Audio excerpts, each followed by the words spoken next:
Convido você então a abrir em Gênesis e você vai perceber que eu vou fazer o seguinte agora. O pessoal costuma dizer que quando você faz uma palestra depois do almoço, você tem um problema, que é, existe uma boa chance de metade das pessoas estar pensando por que eu comi tanto e, portanto, não te escuta porque está pensando nessa questão muito séria da vida, e a outra metade não te escuta porque está dormindo.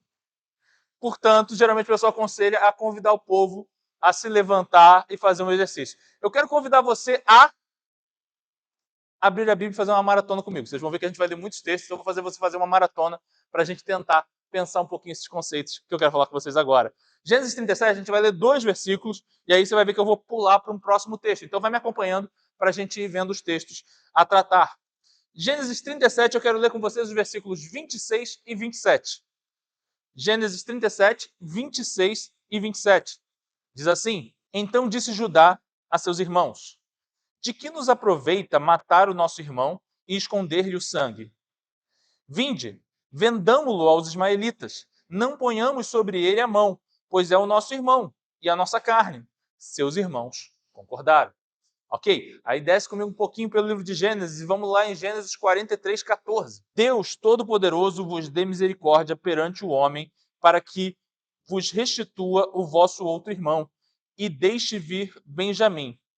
Quanto a mim, se perder meus filhos, sem filhos ficarei. Mas de onde veio essa frase, meu Deus? Quem disse isso? Já falar disso daqui a pouco. Eu dou o contexto desses textos mais tarde.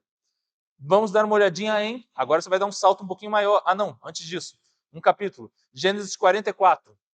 Gênesis 44, 33 e 34. Diz assim: Agora, pois, fique teu servo em lugar do moço, por servo de meu senhor, e o moço que suba com seus irmãos. Porque como subirei eu a meu pai, se o moço não for comigo? Para que não veja eu o mal que a meu pai sobrevirá. Agora sim, a gente vai dar um salto para um outro texto bíblico. Eu quero que você abra em Esther, capítulo 4, 16. Vamos ler só um versículo. Vai, ajunta todos os judeus que se acharem em Suzã, e jejuai por mim, e não comais nem bebais por 3 dias, nem de noite nem de dia. Eu e as minhas servas também jejuaremos. Depois irei ter com o rei, ainda que é contra a lei. Se perecer, pereci. João, capítulo 10. Vamos lá, gente, maratona mesmo. Vamos lá, acha o texto. Tem que manter vocês acordados, né? João 10, 17 e 18. Por isso o Pai me ama, porque eu dou a minha vida para a reassumir. Ninguém a tira de mim. Pelo contrário, eu espontaneamente a dou. Tenho autoridade para a entregar e também para reavê-la. Este mandato recebi de meu Pai. Finalmente, o último, gente. Atos 21, 13. Então ele respondeu: Que fazeis chorando e quebrantando-me o coração? Pois estou pronto não só para ser preso, mas até para morrer em Jerusalém, pelo nome do Senhor Jesus. Ok, vamos dar uma olhadinha no seguinte. Esses textos eles têm alguma similaridade? Será que eles tratam de algo parecido? Ou será que eu joguei textos aleatórios só para você fazer uma maratona bíblica? Todos esses textos têm uma similaridade. Todos eles são momentos em que alguém está decidindo entregar a vida. Em 2 casos, a vida dos outros. Em 3, a própria vida. É sempre sobre decidir entregar a vida. Mas por que eu quero falar sobre isso? Antes da gente dizer, uma perguntinha. Algum de vocês conhece os 3 filmes que mais ganharam Oscar na história? Quais são os 3 filmes que mais ganharam Oscars? Os 3 ganharam 11, por isso que são os 3. Eu não estou pedindo um pódio do primeiro, segundo e terceiro, é porque é um empate de 3 filmes. 3 filmes ganharam 11 Oscars. O Senhor dos Anéis e o Retorno do Rei é um deles. O Senhor dos Anéis, qual mais? Titanic. Titanic ganhou 11 Oscars. E qual é o terceiro? Não é Avatar. Não. Qual é o terceiro que ganhou 11 Oscars? Ben-Hur. Ben-Hur ganhou 11 Oscars. O Ben-Hur original, da década de 50, não o Ben-Hur recente. Mas Ben-Hur ganhou 11 Oscars. São os 3 filmes que ganharam 11. E uma coisa interessante sobre esses filmes é que os 3 ganharam 11 Oscars. Porém, 2 deles, os 2 mais recentes, ganharam apenas... os 3, no caso, ganharam apenas 2 dos Oscars mais importantes. Existe uma lista que fala que existem 5 Oscars que são os mais importantes. Todos eles ganharam apenas 2 desses Oscars. Só que os 2 mais recentes, Titanic e O Senhor dos Anéis e o Retorno do Rei, os dois que eles ganham são melhor filme, todos os três ganharam de melhor filme. Claro, depois que você ganha 11 Oscars, um deles tem que ser de melhor filme. E o outro era de melhor diretor. William Wyler não ganhou de melhor diretor por Ben-Hur. O outro desses dois mais importantes é vencido por Charlton Heston pela sua atuação, pelo quão maravilhosamente bem ele interpreta o Ben-Hur. E realmente, se você nunca assistiu esse filme, é outro que você tem a obrigação de assistir. Pouco me importa o fato de que nem o seu avô era vivo em 1950 e tanto, quando esse filme foi lançado. Você devia ver Ben-Hur. Todo mundo devia ver Ben-Hur. É uma obrigação do ser humano assistir Ben-Hur. Né? Inclusive, as pessoas que nasceram antes de Ben-Hur ser lançado, né, estão devendo e em pecado até hoje por isso. O que acontece é que, como eu disse, há 5 Oscars que são considerados os mais importantes. E também há 3 filmes que ganharam esses 5 mais importantes, ou seja, conseguiram ganhar os 5 mais importantes. Inclusive, eles só ganharam os 5. Eles não ganham nenhum outro, mas ganham os 5 Oscars mais importantes. Os 3 em questão são Aconteceu Naquela Noite, de 1934, Um Estranho no Ninho, de 1975, e O Silêncio dos Inocentes, maravilhoso, de 1991. O que acontece é que quais são, então, os 5 Oscars mais importantes? Eles são melhor roteiro. E aí, portanto, qualquer filme que seja um roteiro adaptado já não pode ganhar. Isso explica tanto porque O Senhor dos Anéis e o Retorno do Rei e Ben-Hur não podiam ganhar, porque são livros, originalmente. Então, roteiro adaptado é aquele que sai de um livro ou outro lugar. Roteiro tem que ser original. Melhor roteiro original. Então, esses dois filmes não poderiam ter ganho de melhor roteiro original. O outro, melhor diretor. E tem ainda o melhor filme, naturalmente. E os outros dois, quais são? Melhor ator, eu já mencionei, e a melhor atriz. Esses são considerados os 5 Oscars mais importantes para se ganhar. E um filme é muito celebrado por fazer isso. Inclusive, alguns consideram que esses 3 que eu citei agora é que são os 3 grandes filmes do cinema por terem conseguido pegar os 5. Ainda que não tenham feito 11, como os 3 que a gente mencionou anteriormente. São casos em que a gente percebe um elemento que a gente às vezes deixa de fora quando pensa uma boa narrativa. Uma boa narrativa depende dos atores, dos personagens. Uma boa história, ela envolve o roteiro, como a gente falou mais cedo. Ela envolve o quanto ela consegue te conquistar, o quanto ela consegue te mover em direção a gostar do que está sendo apresentado ali.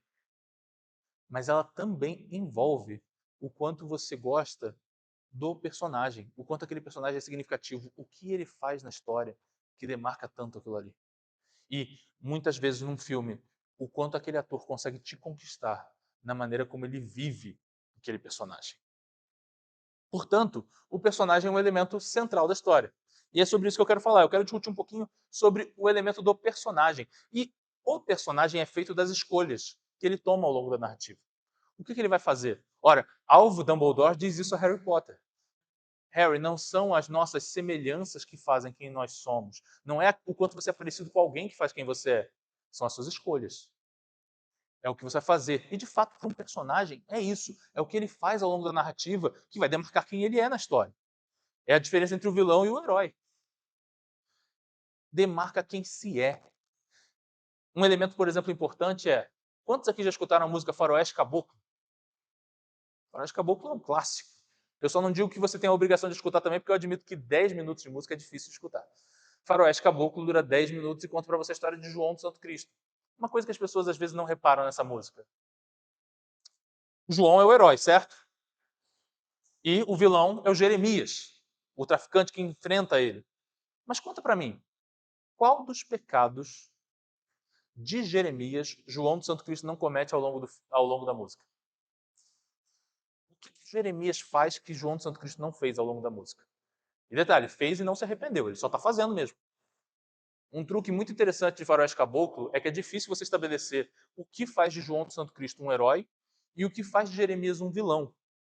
Já que, em certo sentido, eles estão fazendo as mesmas coisas ao longo da narrativa. Então, vai escutar Faroeste Caboclo e tentar encontrar o que tem de diferente entre João do Santo Cristo e Jeremias. Mas eu vou falar uma coisa. Você olha a história pelo ponto de vista de João do Santo Cristo. E ao olhar a história pelo ponto de vista de João do Santo Cristo, você estabelece ele como herói e Jeremias como vilão.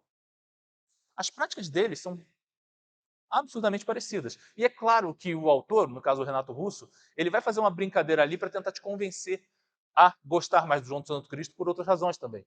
Por exemplo, a maneira como ele vai mencionar o que cada um faz. Então eu acabei de dizer que eles faziam coisas parecidas. Nota, por exemplo, os dois em algum momento vão dar a entender que são crentes. Eles vão à igreja.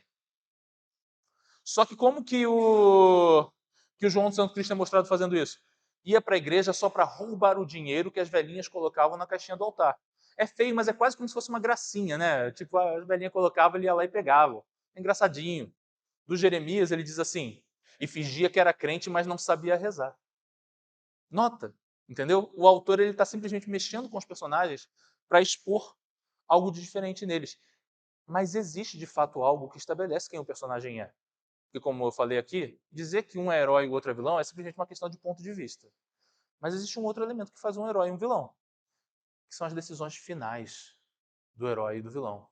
E aí, por decisão final, não precisa ser necessariamente a última decisão que ele toma. Mas, ao longo da narrativa, ele vai tomar uma decisão que o diferencia do outro? E sim. Se você escutar Faroeste Caboclo, você vai notar que, no final, o Jeremias faz alguma coisa que o João do Santo Cristo não faz. Quando o Jeremias atira em João, ele está de costas. E então o João demarca a diferença. Ô Jeremias, eu sou homem, coisa que você não é, e não atiro pelas costas. O ponto da cena é dizer, olha, há uma diferença entre nós. Há alguma coisa que me faz herói e você vilão. Ainda que a gente olhe pela perspectiva e isso possa embelezar atos que são feios, no fim, o Renato vai e dá uma virtude para o seu herói. Pelo menos ele não atira pelas costas. O vilão atira. Decisões demarcam quem o personagem é, o que ele será, como ele vai ser vendido ao longo da narrativa. E você precisa então observar essas decisões nos personagens bíblicos para reparar quem eles são e perceber que, na prática, muitos personagens bíblicos são vilões em seus respectivos momentos. Voltando à palavra do pastor Joel, ele observou Davi como um herói em dado momento. Mas um pouco mais à frente ele fala sobre Urias. E quem é o vilão de Urias? Davi.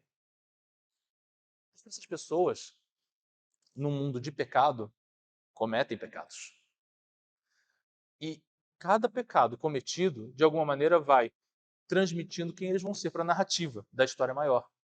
Mas, ao mesmo tempo, em Cristo, há perdão e há um chamado para tomar uma nova decisão, para mudar a direção da sua vilania. E quem sabe seguir em direção, não a ser o herói principal da história, mas em direção ao grande herói da história. Gente, 70% da Bíblia é narrativa. 70% da Bíblia é narrativa, dizem alguns estudiosos. Isso significa que a gente tem que saber lidar bem com narrativa. A gente tem que saber ler uma história e entender esse tipo de coisa. E ainda, e aqui uma coisa que eu quero dizer com muita clareza para você, a gente tem que saber perceber que quando a gente lê uma história, e como eu falei ainda agora, quando a gente escuta, por exemplo, Faroeste Caboclo, você precisa escutar e perceber quais são os exemplos que esses personagens estão me dando. Porque eu estou vivendo a vida pelos olhos de João do Santo Cristo. Que exemplos que eu estou tomando dele? Eu quero ser como ele? Eu quero cometer os erros que ele cometeu ao longo da sua história? Assim também, quando você lê um personagem bíblico, você precisa perceber quais são as marcas de heroísmo e quais são as decisões que ele tomou. Essas sim, que dizem, isso é o que Cristo está me chamando a viver. Em outras palavras, quais são os exemplos? Eles são exemplos para mim? É claro que eles nem sempre vão ser exemplos. Muitas vezes eles vão cometer erros. Mas, como a gente deu o exemplo aqui de Davi. Só que Davi deu meia volta. E até nisso ele se torna um exemplo. Ele corrigiu aquilo que estava errado. Nem sempre dá para corrigir plenamente, afinal Urias continuou morto. Mas há uma correção a ser feita. Nós estamos dispostos a tomar a decisão de nos corrigir? Bom, vamos pensar nisso aqui analisando os textos e, naturalmente, eu não vou conseguir analisar todos eles com cada detalhe, porque a gente leu muitos textos, mas eu vou tentar dar um contexto de cada um deles enquanto eu for mencioná-los. E aqui eu começo falando um pouquinho sobre a fala de Jesus que nós lemos em João 10. A primeira coisa que a gente percebe naquela fala é que Jesus está contando para a gente que o Pai o ama. Mas ele nos conta por que o Pai o ama. O Pai o ama porque ele se entrega. Lembra que eu falei ainda agora sobre a necessidade que o personagem tem de, ao tomar um exemplo, ele perceber o que eu vou fazer com esse exemplo? Eu estou olhando a história do ponto de vista de outra pessoa. Eu não estou vivendo aquela história, mas eu estou conhecendo como é que ela vive aquela história. Qual o exemplo que eu vou tomar para a minha vida sobre o que aquela pessoa faz? O pai ama Cristo porque ele entrega a sua vida. Mas espera aí, Jesus é o meu exemplo? Guarda essa pergunta, a gente vai falar disso. E esses personagens são meu exemplo, apesar deles cometerem erros? Guarda essa também, a gente vai falar disso. Mas o fato é que a gente estabelece aqui um ponto. O pai ama a Cristo. E uma definição que Cristo nos dá aqui do amor do pai é que o pai o ama porque ele entrega a sua vida. Mas vai além disso. O pai o ama porque ele entrega a sua vida e ele completa posteriormente. Ele o ama porque ele faz aquilo que o pai o chamou a fazer. Ele entrega a sua vida e esse é um chamado de Deus para ele. O personagem perfeito da Escritura, que é o Senhor Jesus Cristo, ele é simplesmente aquele que entregou a sua vida porque o pai o chamou a entregar a sua vida. O amor é sobre entrega. Por isso muitos colocam o egoísmo como o grande oposto do amor. Porque no egoísmo, você sempre quer preservar aquilo que você tem. Você não pode entregar, você tem que guardar. Sempre proteja, sempre tome para si. É por isso que alguns associam o egoísmo ao ciúme, que é essa necessidade de guardar o que se tem. Não permitir nem que chegue perto de outro, porque não pode ser perdido, eu preciso guardar. Com a diferença de que no egoísmo, geralmente, isso é com coisas. No ciúme, isso é com pessoas. Mas é o mesmo princípio. Eu tenho que proteger, eu tenho que guardar, eu não posso entregar. Só que o amor tem a ver com entrega. O amor entrega. O amor, portanto, é uma constante entrega.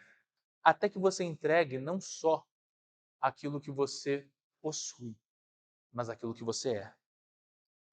Jesus demonstra bem isso. Ele se entregou. E ele chamou pessoas a fazerem o mesmo. E ao longo da Escritura a gente viu pessoas fazendo isso. Algumas nos textos que a gente leu. Ele ainda diz que nisso ele tem autoridade para reassumir a sua própria vida. Essa é uma frase poderosa. Ele tem autoridade para se entregar, como quem diz, os outros não têm como se entregar senão através de mim, porque eu é que tenho a autoridade de me entregar. E ainda diz, também sou eu que tenho autoridade para reaver a minha própria vida. Ou seja, para ressuscitar. Isso me lembra uma cena que você certamente já assistiu. Esse você viu, né? Se não for o caso, que tenha lido. Que é a cena em que Aslan explica para nós por que ele ressuscitou.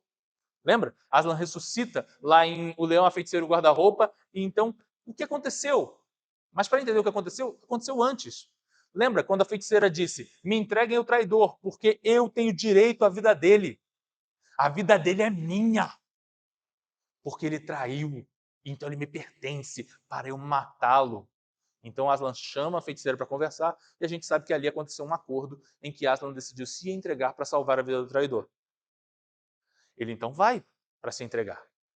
Ele é maltratado, ele é torturado numa cena que claramente é uma tentativa de chamar a gente aquilo que aconteceu com Cristo, uma sombra do que aconteceu com Cristo na visão de Lewis. E então ele é morto. E quando lhe perguntam, mas como você ressuscitou? Ele diz, foi pela magia profunda da aurora do tempo. Mas não foi a tal da magia profunda que a feiticeira apelou quando decidiu matá-lo? Foi. Ela conhecia um pedaço dessa tal magia profunda. Mas Aslan conhecia a magia profunda da aurora do tempo. Ele quer dizer, eu estava lá quando o mundo começou a surgir. Eu estava lá quando todas as leis foram estabelecidas. Eu estava lá quando foi dada a ordem para que todo o universo existisse. E então eu decido. Eu afirmo e sei exatamente como eu fiz as regras. E Jesus está dizendo algo parecido aqui. Eu decido. Eu me entrego e eu tenho autoridade para me entregar. E não só isso, eu tenho autoridade para ressuscitar, porque eu estava lá quando as regras foram estabelecidas. Eu sou quem governa o universo. Isso é para mostrar para você o que essa fala sobre exemplo torna muito perigoso. E aí aqui, então, o meu aviso. Quando eu falo sobre tirar exemplo, é porque não tem outro jeito. Quando você lida com uma história, você está tirando exemplos dos personagens. Ainda mais porque você está tendo a oportunidade de ver a vida pelos olhos deles. Ora, o autor de Game of Thrones, George R. R. Martin, vai dizer para nós, ora, Quem passou a vida inteira sem ler um livro, viveu apenas uma vida. Mas aquele que leu vários livros, viveu várias vidas. Você está olhando a vida pelo ponto de vista de outro. Você está tentando entender o mundo pelo ponto de vista daquele personagem. E é nesse sentido que eu falo sobre exemplos. É sobre perceber na vida de Paulo alguma coisa que chame a sua atenção, que ajude você a responder sobre a questão que você precisa, a decisão que você precisa tomar em relação à sua própria vida. É no exemplo de Davi, que eu mencionei ainda agora, de perceber que sim, Davi cometeu um erro. E a partir desse erro, ele foi entrando numa bola de neve que foi levando a vida dele para um decréscimo, um decréscimo, um decréscimo terrível, até o ponto que ele percebeu que o que eu preciso é confessar o meu pecado. Confessar o meu pecado para poder voltar para perto de meu Deus. Essa é uma decisão que todos nós vamos ter que tomar em alguns momentos da nossa vida. Nós vamos confessar para voltar para perto de nosso Deus? Exemplos.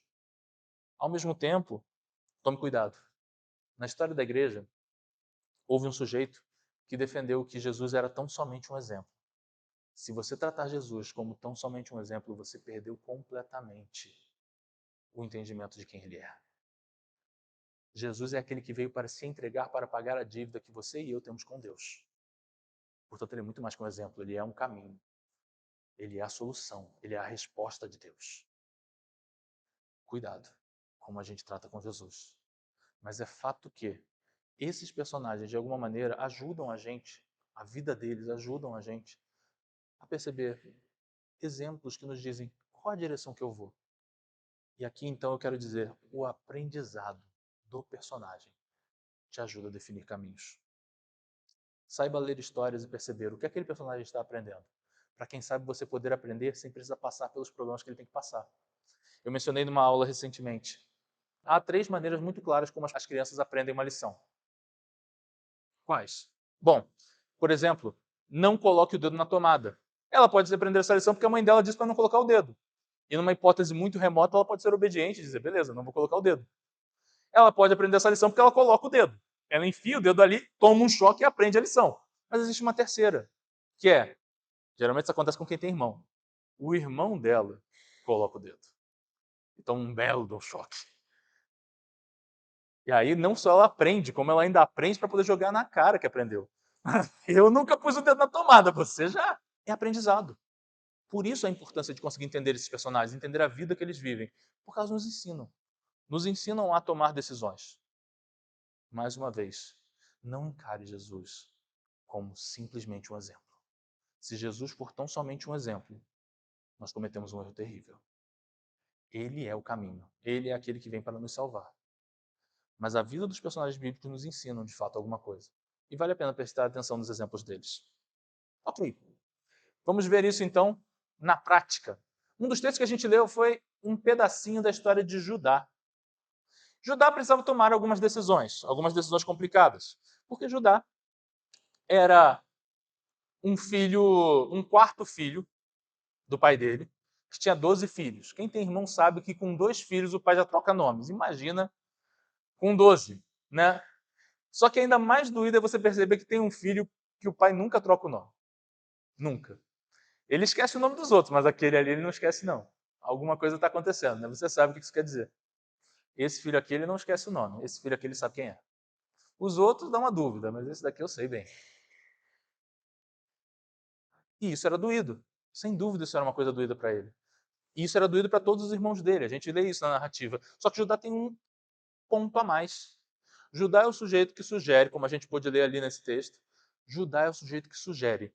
Por que a gente não vende nosso irmão como escravo? E então ele fez. Só que o problema é que depois que ele faz, ele precisa lidar com essa decisão para o resto da vida. E eu gosto de observar isso no texto, como aquela observação que ele faz lá no final. Quando ele está querendo se trocar por Benjamim, você percebe o que ele fala? Eu não suportaria voltar e ver o rosto do meu pai se o rapaz não voltasse. Você sabe o que está faltando ali? E aí eu não estou querendo criticar Moisés, não. Ele escreveu a história do jeito certo. Mas você sabe o que não está ali, mas está ali? Eu não suportaria ver o rosto do meu pai daquele jeito. De novo. Ele já viu. Ele já viu a reação do pai quando José não voltou. E aquilo doeu. Beleza, é óbvio que o pai ama mais José do que a mim. Mas isso não quer dizer que eu gosto de ver meu pai sofrer. Isso não quer dizer que eu não amo meu pai. Isso é doído, isso é um problema para ele. E naquele momento ele tomou uma decisão, e essa decisão vai amargurá-lo para o resto da vida. Tanto que qual que é a busca de Judá? Ora, se eles vendem José, é para serem mais amados pelo pai. Em tese é esse o objetivo. E o que vai ajudar a ser mais amado pelo pai? Provavelmente estar perto do pai para ser amado. O que Judá faz logo depois que vende o próprio irmão como escravo? Essa história não é tão conhecida, mas Judá sai de perto da família, vai morar com outro grupo. Ele não aguenta ficar perto do pai dele. Por qual razão? Aí fica na especulação. O texto não conta isso para a gente. Mas eu tenho a impressão de que essa confissão, eu não suportaria ver o rosto do meu pai, diz alguma coisa de por que ele não aguentou ficar perto da família dele. Eu não suportaria ver o rosto do meu pai desse jeito de novo. Judá tem que se afastar. Só que no que ele se afasta, lembra o exemplo que eu dei de Davi? No que ele se afasta, a vida dele vai entrando num caminho cada vez mais para baixo. Cada vez mais erros. A gente pode discutir diversas razões para isso, mas uma delas é que Judá precisava colocar a cabeça no lugar e perceber que ele estava indo por um mau caminho. E então ele tem que tomar uma decisão pela vida de mais uma pessoa. Essa eu não coloquei para você ler. Porque num dado momento, que é aquilo que coloca a cabeça dele no lugar, ele está pronto para matar uma pessoa. Não vou entrar em tantos detalhes do texto, mas ele está pronto para matar uma pessoa de maneira injusta, sem saber que é uma injustiça. E então a mulher que ele está prestes a matar revela para ele que ele está sendo injusto. E no que ele vê aquilo ali, o comentário dele é: não, não a molestais, porque ela é mais justa do que eu. Aquele homem lida com uma culpa terrível. E naquele momento ele finalmente percebeu que, para tentar consertar a culpa dele, ele queria dar a ela uma punição terrível por algo do que, em tese, ela não era nem tão culpada quanto ele era culpado. Na verdade, isso é exatamente a mesma ação de Davi.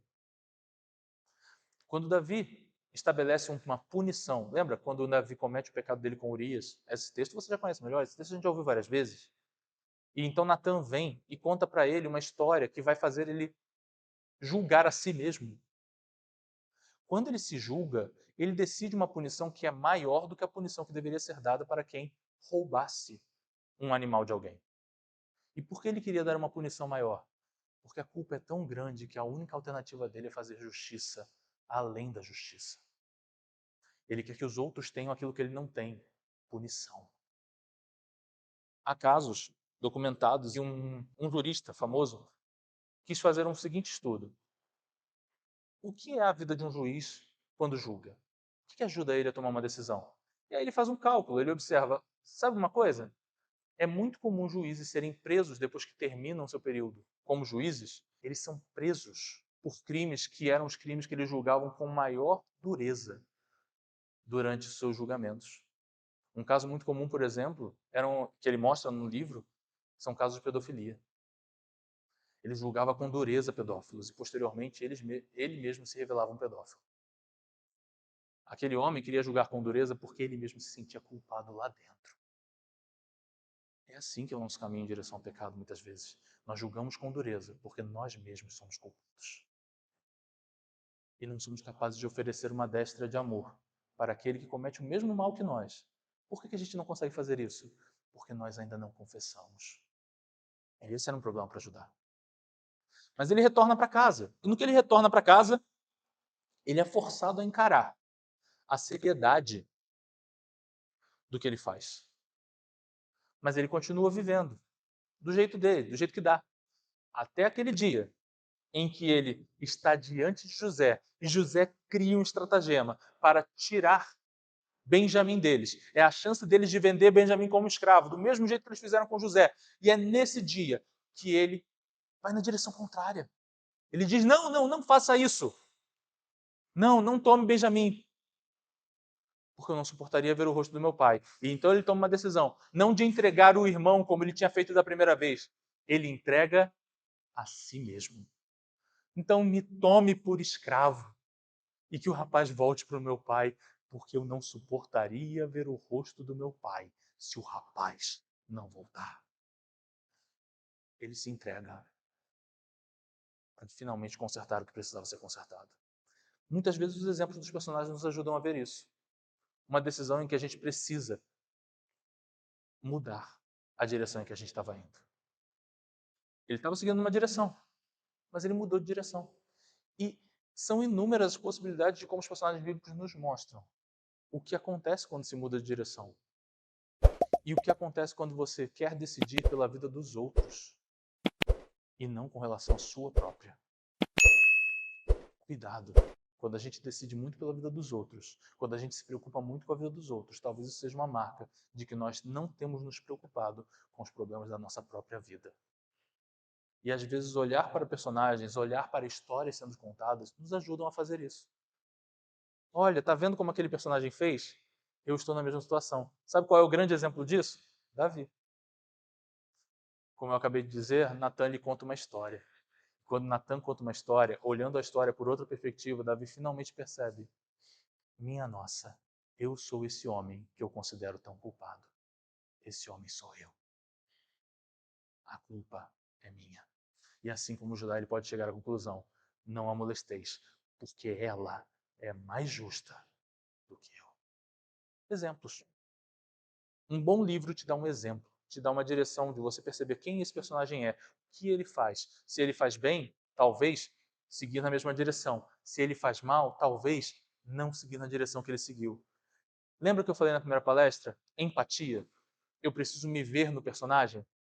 Tem a ver com isso. Por isso que algumas histórias falam mais ao nosso coração do que outras. Porque muitas vezes, quando você olha aquela história, você se sente tão conectado àquele personagem, você se vê tanto nele. Talvez você ache até o filme ruim. Você diga, se você pensar bem, esse filme nem é muito bom, mas aquele personagem, naquela fala, naquele momento, falou tanto ao meu coração. Ele disse exatamente o que eu percebo sobre mim mesmo.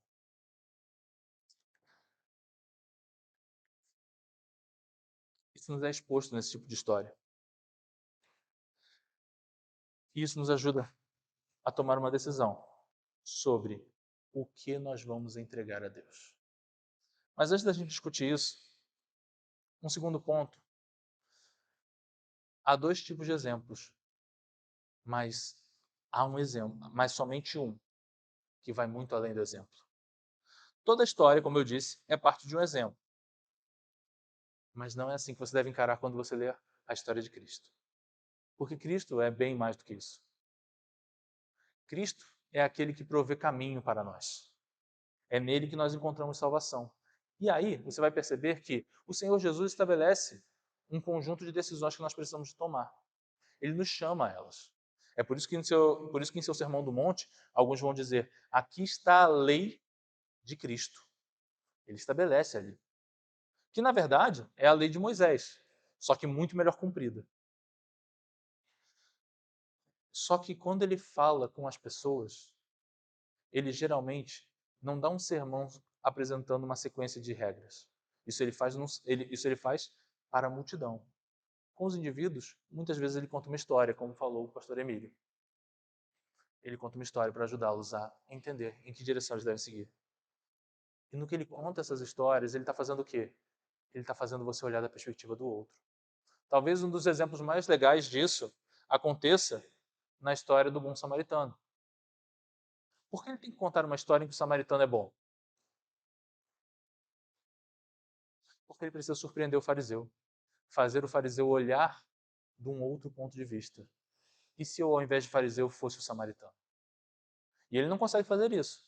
Tanto que o fariseu fala, na verdade, com tristeza, né? Então, quem foi o próximo daquele homem? E o fariseu não consegue dizer a palavra samaritano. Ele simplesmente diz, aquele que foi bom. Porque não dá nem para dizer a palavra samaritano. Gera um incômodo, uma chateação. Uma boa história tem que te fazer olhar por um ponto de vista. E, na realidade, ela serve para que quando você ler essa história, para quando você interagir com essa história, você, de alguma maneira, mude a direção. Porque você olhou a vida por um ponto de vista diferente. Não siga como o fariseu, que simplesmente passa por isso, ele até percebe a moral da história, mas ele não quer admitir a moral da história. Mas isso só vai acontecer com você só vai mudar as suas direções se Cristo te visitar. É por isso que ele vem mais com exemplo.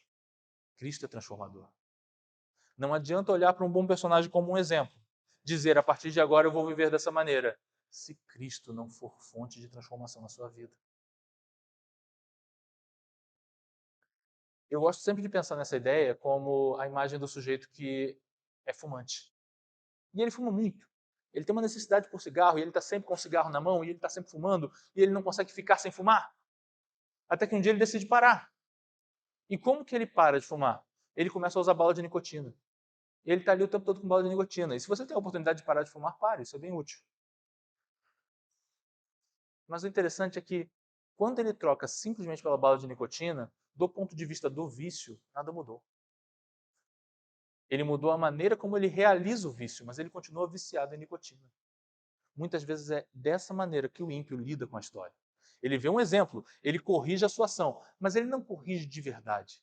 Ele não corrige para simplesmente matar aquilo de errado que havia. Ele corrige apenas para não encarar as consequências malignas do que, perdão, para não encarar as consequências malignas daquilo que ele está realizando, daquilo que ele realizava antes. Isso não basta. É por isso que eu disse que o Senhor Jesus tem que ser muito mais do que um exemplo. O Senhor Jesus é a fonte da transformação. É Ele quem nos transforma. É um encontro pessoal com Cristo que de fato muda a direção da vida de alguém. E é só com a percepção disso que eu digo para você que quando nós encaramos esses personagens como exemplos, é na verdade porque, em parte, com o crescimento deles, nós temos a oportunidade de crescer. Eu mencionei antes, 3 dessas histórias são sobre pessoas dispostas a entregar, digamos assim, a vida no sentido da própria vida, 2 no sentido da vida dos outros. O interessante é que numa das histórias, quem está entregando a vida dos outros está entregando a própria vida, que é a história de Jacó. Nós lemos ali.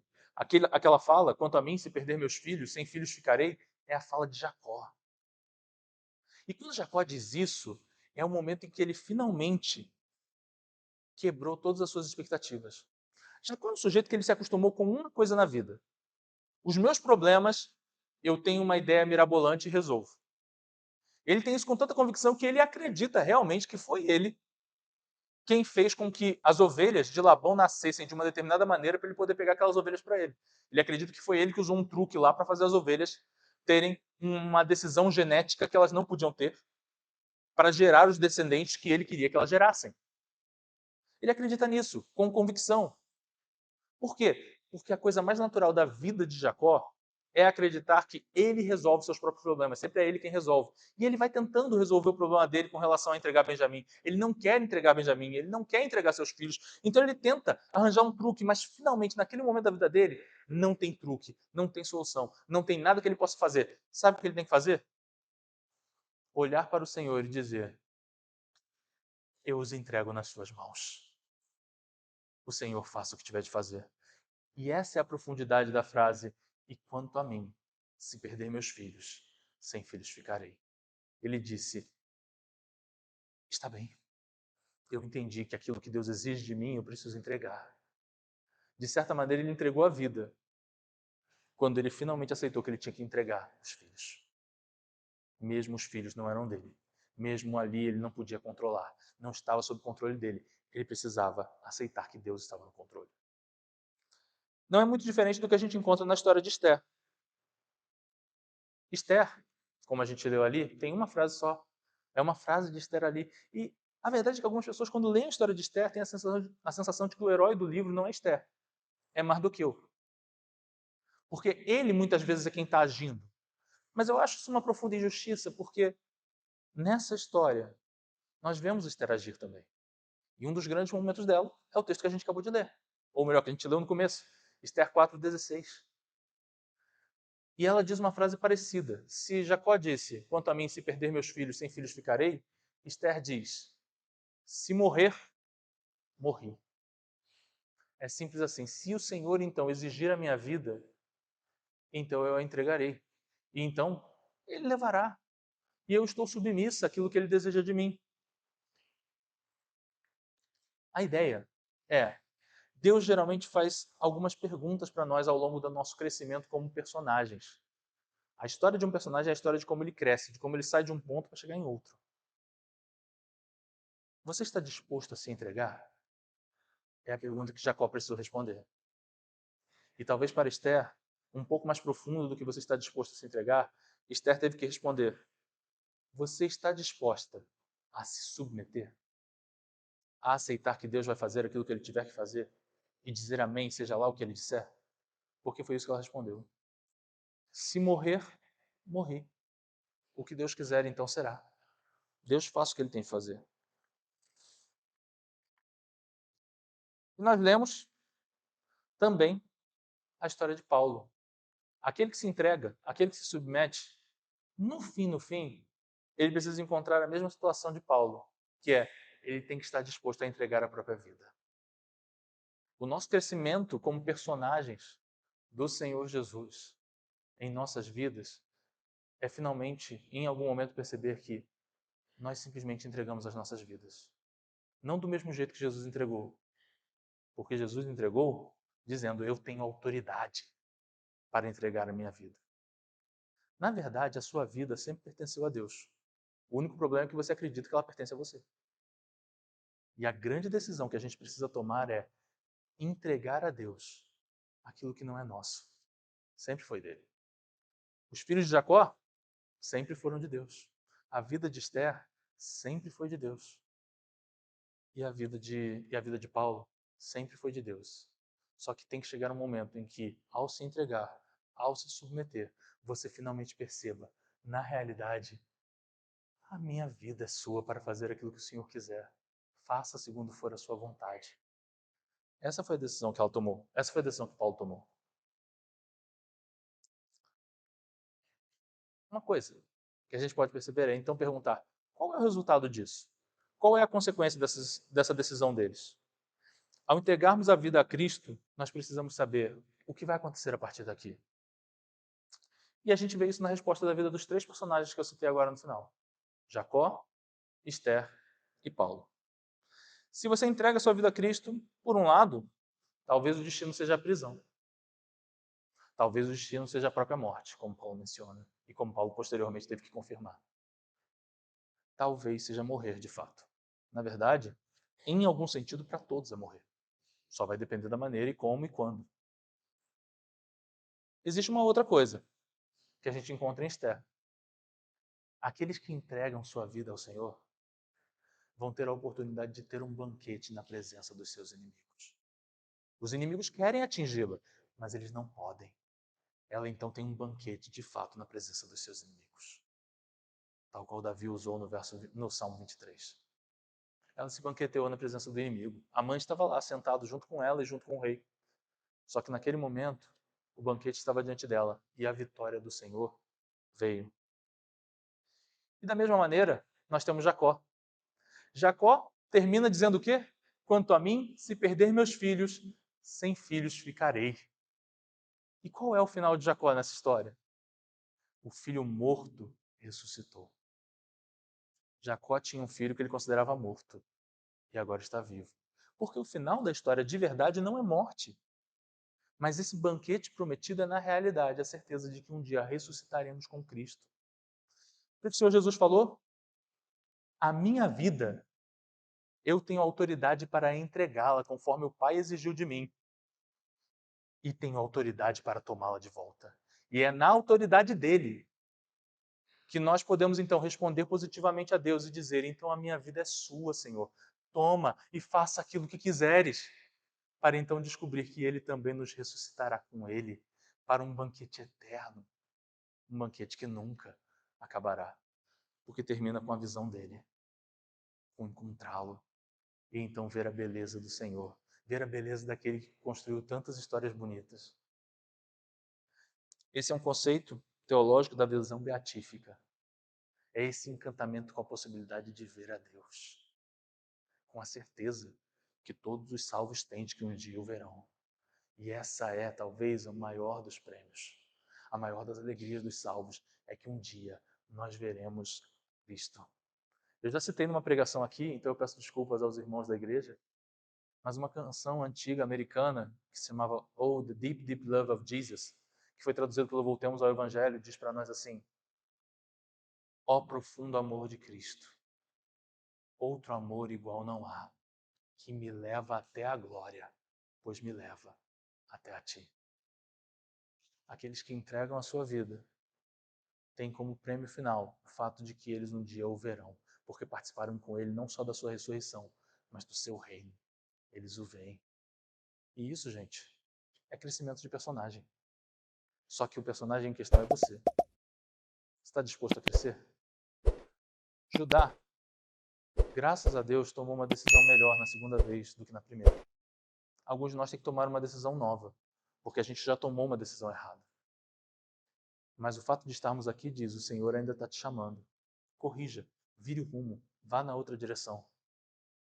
Do mesmo jeito, outros exemplos que a gente vai encontrar na Escritura nos levam à mesma conclusão, que é todos nós somos chamados a nos entregar, a nos submeter e, por fim, a perceber que nem a nossa vida nos pertence mais. A nossa vida pertence ao Senhor. Porque, na verdade, nunca nos pertence. Nós só nos enganamos. Entregue-se a Ele, porque o final é vê-lo. E que visão maravilhosa é essa. Algumas aplicações disso. 1. Não leia a Bíblia em busca de meros exemplos, mas encontre também bons exemplos. 2. Quando as grandes decisões vierem, siga na direção que Deus ordena. 3. Mas quando falhar, note o dia que Deus lhe chamar a decidir de novo. E vire a chave. Mude as coisas. 4. Encontre em Jesus a resposta. Ele é a resposta. 5.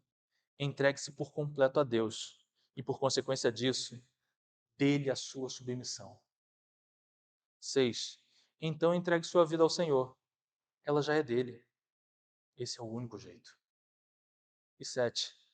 Viva na convicção de que quem entrega a sua vida tem a certeza de que um dia literalmente a entregará. Mas também há um banquete preparado, uma ressurreição vindoura e a maravilhosa visão do autor de todas as belas histórias. Amém? Vamos orar? Senhor, obrigado. Obrigado porque o Senhor é quem nos chama. Ah, Senhor, nós nascemos com o engano de pensar que a nossa vida pertence a nós. Mas ela não pertence, Senhor. A nossa vida é tua. Toma, Senhor, portanto. Toma a nossa vida para ti. Que ela te pertence, Senhor. Ah, Senhor, que esses exemplos desses personagens nos ajudem a tomar decisões. A perceber, então, que precisamos virar uma chave, virar uma direção, nos arrepender, Senhor. Mas que vá além disso. Que nós percebamos em Cristo a fonte de todo o perdão e também de toda a transformação, para que ninguém busque se transformar fora de Ti, mas que de fato nós percebamos que toda a santificação vem do Senhor Jesus, vem por meio do poderoso Espírito Santo.